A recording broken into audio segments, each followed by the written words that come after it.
Determinação do diâmetro de um sedimentador através do método Biscaia-Júnior. A sedimentação é a operação unitária utilizada para separar sólidos de líquidos por gravidade, conhecida também por decantação, que ocorre em consequência de o sólido ser mais denso que o líquido. O sedimentador é o equipamento que irá realizar a operação unitária de sedimentação. Sendo assim, a figura abaixo mostra esquematicamente um corte vertical de um sedimentador contínuo. Observe que, tal como outros equipamentos de separação sólido-fluido, o sedimentador opera com 3 correntes: a alimentação A, passante P e retido R. A corrente retido é frequentemente denominada por lama ou lodo.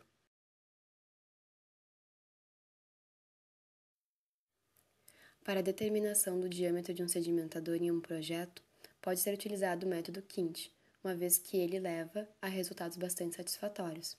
Porém, esse é extremamente trabalhoso e o mesmo resultado pode ser obtido fazendo uso de um método bastante simples, o método Biscaia-Júnior, que será abordado mais à frente. O teste de proveta pretende simular em escala de bancada a sedimentação dos sólidos no equipamento industrial a ser projetado. A simulação é precária, porque é realizada em batelada, enquanto que o sedimentador opera de forma contínua. O teste é, geralmente, realizado em proveta de 2 litros, preferencialmente de vidro para máxima transparência. O ensaio também requer a utilização de um cronômetro. A suspensão é transferida para a proveta, que é então vigorosamente agitada e posta a sedimentar, e então o cronômetro é acionado. De tempo em tempo, anota-se a altura da interface clarificada do sedimento, medida a partir da base da proveta, e o correspondente tempo registrado pelo cronômetro. Designando-se por Z a altura da interface clarificada do sedimento, medida a partir da base da proveta, e por T o tempo correspondente registrado pelo cronômetro, os pares ordenados TZ permitem representar o teste de proveta por um diagrama cartesiano de Z versus T, como representado na figura abaixo. Designou-se por Z0 a altura inicial da suspensão no teste da proveta e por Z infinito a altura final do sedimento. Na prática, a duração de um teste de proveta depende de vários fatores, principalmente da diferença de densidade entre sólido e líquido, do tamanho das partículas e da viscosidade do líquido. Nos instantes iniciais de um teste de proveta típico, a velocidade de sedimentação é substancialmente constante, implicando nesse estágio do teste que a interação sólido-fluido na proveta ocorre sob efeitos de população também constantes. Examinando um grande número de curvas Z versus T de teste de proveta, Biscaia-Júnior verificou que, na maioria dos casos, o trecho curvo que se segue ao trecho linear inicial podia ser bem ajustado por uma função exponencial. Impondo apenas a continuidade às funções lineares exponencial no ponto de coordenadas TE e ZE, é possível mostrar que T mínimo é um instante durante o teste de proveta associado à altura Z mínimo, dado pelo gráfico. Assim, o valor de T mínimo requerido para o cálculo da área da seção transversal S, com a equação 2, pode ser obtido facilmente a partir da curva Z versus T do teste de proveta, conforme mostrado na imagem. Em geral, uma interpolação linear de Z mínimo na tabela de dados experimentais de Z versus T do teste proveta é suficientemente precisa para o cálculo de T mínimo.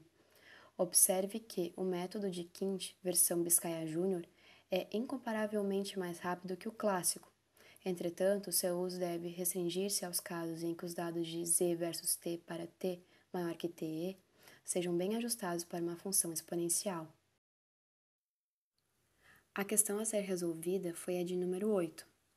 Uma solução aquosa de carbonato de cálcio de concentração de 150 gramas por litro é sujeita a um ensaio de proveta a 20 graus Celsius.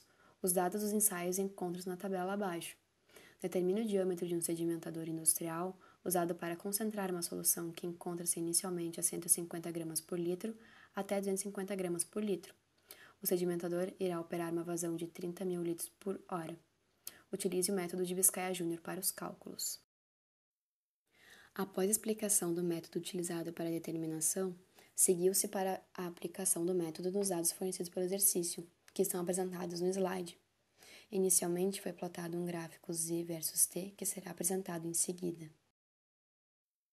O primeiro cálculo realizado foi a determinação do Z mínimo, substituindo os valores dados de CA, CR e Z0, que foi o primeiro dado da altura encontrado no teste de proveta, no tempo de 6 segundos na equação 1, citada anteriormente no slide 7. A imagem apresenta a representação gráfica dos dados de Z versus T. O próximo passo é encontrar o valor de T mínimo através desse gráfico, e para isso foi encontrado no eixo Y o valor calculado de Z mínimo e foi traçada uma reta horizontal deste valor até a curva plotada. O valor de T mínimo foi determinado traçando uma reta vertical deste ponto obtido até o eixo X.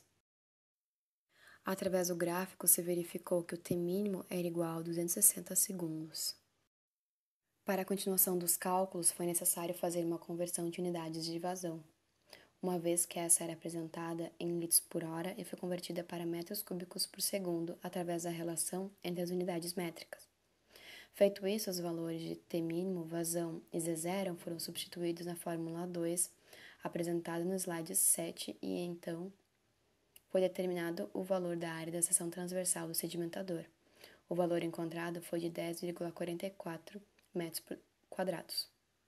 A área da seção transversal pode ser definida como π vezes diâmetro ao quadrado dividido por 4. Rearranjando a equação e substituindo o valor da área encontrada, foi determinado o diâmetro do sedimentador, sendo o valor de 3,65 metros. A conclusão que se obtém é que o diâmetro calculado através do método Biscaia Júnior foi de 3,65 metros. Comparando com o diâmetro de sedimentadores vendidos no mercado, o diâmetro encontrado, representado como φA na tabela, está dentro dos oferecidos e compreende um sedimentador de aproximadamente 35 mil litros e a altura de 6,6 metros. Na figura abaixo está representado um sedimentador comercial. Como aplicação, os sedimentadores são usados no tratamento de água e esgoto, porém com um diâmetro muito maior devido à maior vazão de entrada utilizada.